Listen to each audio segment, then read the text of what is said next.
Apa begini aja. Baik. Bismillahirrahmanirrahim. Assalamualaikum warahmatullahi wabarakatuh.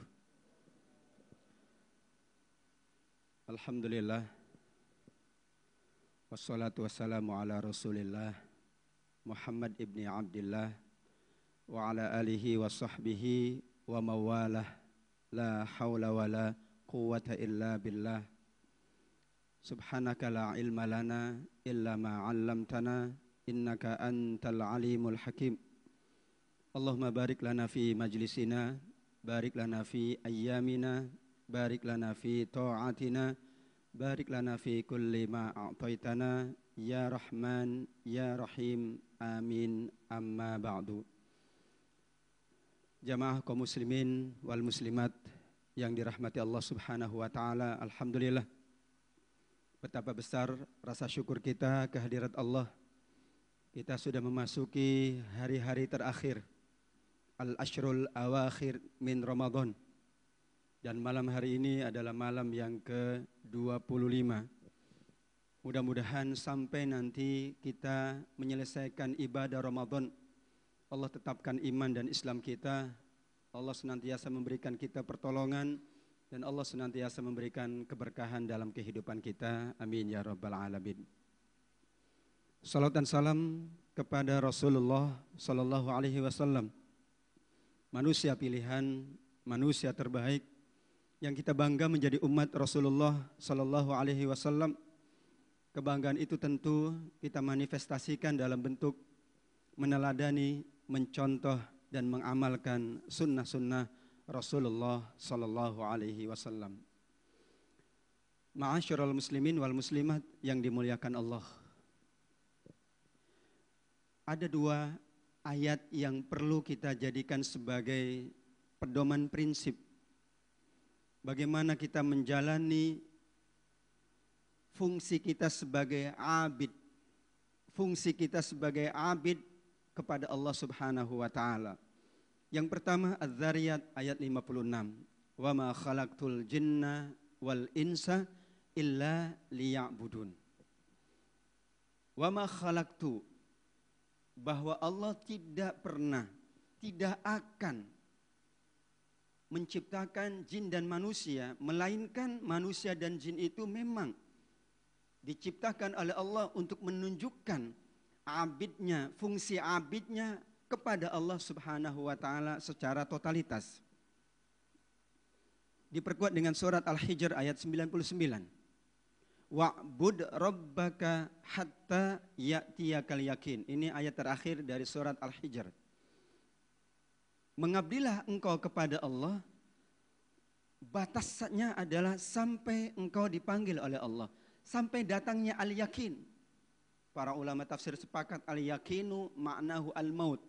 Yakin di dalam ayat ini adalah kematian, karena keyakinan yang pasti adalah keyakinan tentang kematian. Kemudian kita baca hadis Rasulullah sallallahu alaihi wasallam. Hadis Tirmizi, khairul a'mali adwamuha wa in qalla.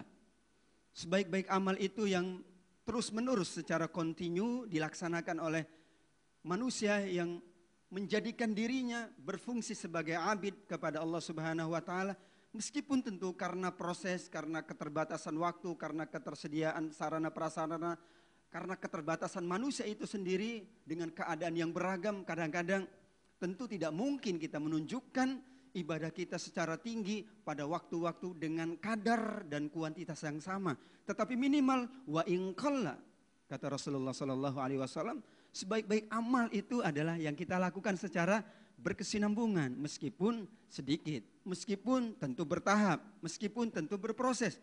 Karena itulah Ramadan ini, Bapak Ibu sekalian yang dimuliakan Allah, satu-satunya bulan yang Rasulullah sebut secara tekstual, dibunyikan oleh Rasulullah sallallahu alaihi wasallam.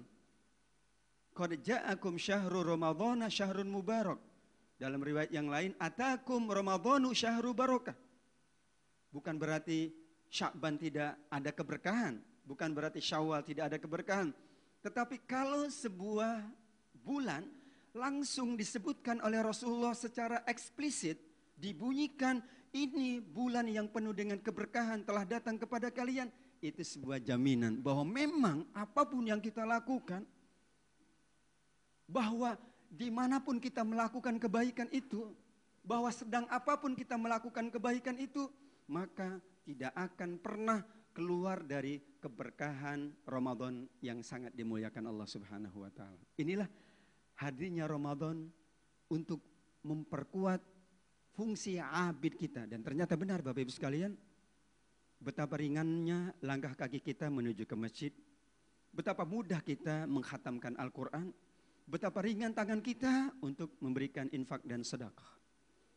Karenanya Rasulullah SAW menggariskan ada 3 yang perlu kita pertahankan sebagai fungsi abid kita di sisi Allah Subhanahu wa taala.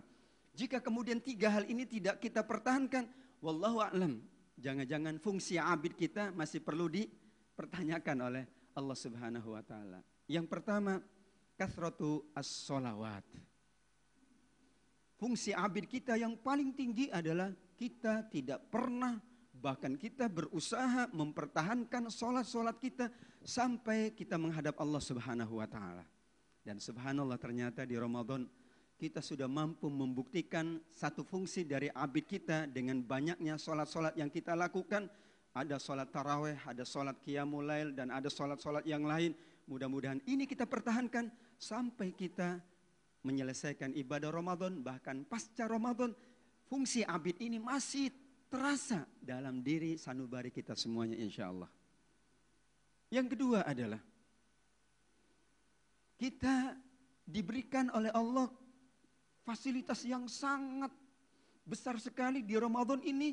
Allah turunkan rahmatnya yang besar, Allah turunkan ampunannya yang besar, dan Allah berikan kesempatan kita untuk berdoa, dan Allah jamin bahwa doa kita akan dikabulkan oleh Allah Subhanahu wa taala. Karenanya memburu rahmat Allah. Fungsi seorang abid adalah ia senantiasa memburu rahmat Allah, mencari rahmat Allah. Apalagi Bapak Ibu di hari-hari terakhir, taharro Lailatul Qadri. Satu rahmat yang terbesar adalah kita cari Lailatul Qadar, malam yang lebih baik dari 1000 bulan. Kita juga memohon ampunan kepada Allah Subhanahu wa taala. Nah, kita untungnya nih Pak, kata para ulama, untungnya, wallahu alam. Untung apa enggak ya? Untungnya dosa itu enggak ada baunya. Coba kalau dosa ada baunya, pas kita pulang kantor, istri bilang, "Pak, jangan tidur dulu ya. Kok kayaknya bau ini di kantor, ngapain Pak?" gitu. Untungnya dosa tidak ada bau dan tidak ada rasa. Satu hari tukang sampah tidak datang mengambil sampah kita, bagaimana rasanya kita di dalam rumah? Padahal baru 1 hari, mungkin baru saja selesai berbuka puasa, sampah ada, betapa hidup ini tidak nyaman. Kalau dosa ada baunya, mungkin kita bisa mendeteksi dini. Oh, ini kayaknya dosa saya ini, baunya ini, dosa A baunya itu ya. Subhanallah. Kita menunjukkan fungsi abid kita sepanjang bulan Ramadan dengan kita mencari rahmat Allah sebanyak-banyaknya. Karena Bapak Ibu, Al-Anfal 63, "Lau anfaqta ma fil ardi jami'an ma allafta baina qulubihim walakinallaha allafa bainahum." Yakin tidak? Kita bisa akur, suami istri bisa akur, bisa akrab dengan masyarakat, dengan tetangga bisa akrab. Apakah karena kita hebat? Apakah karena kita memang mampu mengendalikan diri? Memang itu salah satu faktor. Tapi faktor yang tertinggi adalah karena Allah menurunkan rahmatnya kepada kita. Jadi kalau enggak akur, rahmatnya sering diambil. Karenanya Ramadan, subhanallah, betapa rahmat Allah sangat besar, dan kita akan pertahankan untuk senantiasa mencari rahmat Allah Subhanahu wa taala. Yang ketiga, wa yastajibu fihi du'a. Fungsi abid adalah surat Ghafir, surat Al-Mu'min 60, bagaimana ia tidak pernah tidak kecuali berkomunikasi dengan Allah melalui doanya, munajatnya, dan zikirnya. Wa qala rabbukum ud'uni astajib lakum innal ladzina yastakbiruna an ibadati sayadkhuluna jahannama dakhirin. Sampai Allah mengatakan orang yang sombong, orang yang tidak mau menunjukkan fungsi abidnya dengan berdoa kepada Allah, ia tidak hanya masuk neraka, tapi masuk neraka dalam keadaan hina. Padahal Bapak Ibu, banyak enggak kebutuhan kita kepada Allah? Jangan kebutuhan keluarga, anak, kebutuhan pribadi kita saja betapa besar. Dan hari-hari terakhir ternyata yang dicontohkan oleh Rasul doanya apa? Allahumma innaka afuun. Boleh nggak kalau doa minta dunia Pak di malam-malam mencari Lailatul Qadar? Boleh Pak ya? Ya Allah mudah-mudahan anak saya ujiannya lulus. Boleh Pak ya? Ya Allah mudah-mudahan tanah sebelah bisa saya beli. Boleh Pak. Tapi kenapa pertanyaan besarnya, kenapa Rasulullah mencontohkan doa yang terbaik sepanjang malam-malam kita mencari Lailatul Qadar, malam-malam terakhir adalah Allahumma innaka afuun tuhibbul afwa fa'fu anni. Ya Allah engkau maha pemaaf. Karena permintaan yang pasti dikabulkan oleh Allah adalah permintaan maaf kepada Allah. Permintaan dunia kadang Allah kabulkan, kadang Allah tangguhkan, atau Allah kadang-kadang gantikan dengan yang lain. Bahkan dalam hadis Tabrani ada orang nanti di akhirat Pak, dia tidak ngaku pahalanya. Wah bagus banget tuh. Kalau nggak ngaku dosa biasa. Dia nggak ngaku pahalanya banyak. Sehingga dia protes, Allah ini bukan pahala saya. Setahu saya amal saya cuma segini kok pahalanya banyak. Allah senyum dan mengatakan, Masya Allah, bukankah kamu berdoa? Betul. Terus doamu semuanya dikabulkan? Ya enggak, ada yang dikabulkan, ada yang enggak. Tapi kamu tetap sabar? Iya, saya tetap sabar, saya tetap berdoa. Tidak pernah saya meninggalkan fungsi saya sebagai abid kepada Allah Subhanahu wa Ta'ala. Itulah ketika aku tidak mengabulkan doamu, engkau tetap bersabar, engkau tetap berdoa. Saat itu doa yang tidak dikabulkan aku jadikan sebagai pahala yang engkau terima saat ini. Subhanallah. Jadi mau doa dikabulkan atau enggak Bu? Ya. Kalau mau pahalanya banyak ya. Artinya fungsi abid yang kita sedang pertaruhkan di hadapan Allah, bagaimana kita tunjukkan di bulan Ramadan dengan sebaik-baiknya dan pasca Ramadan insya Allah.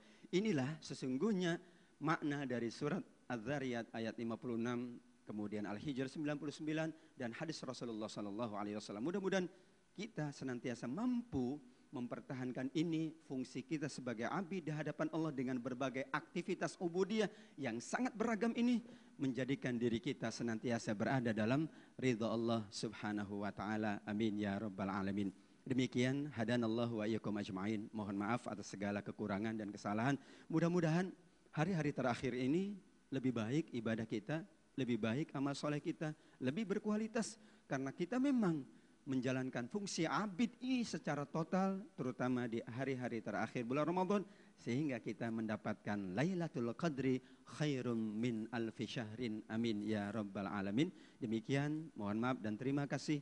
Wabillahi taufiq wal hidayah. Wassalamualaikum warahmatullahi wabarakatuh.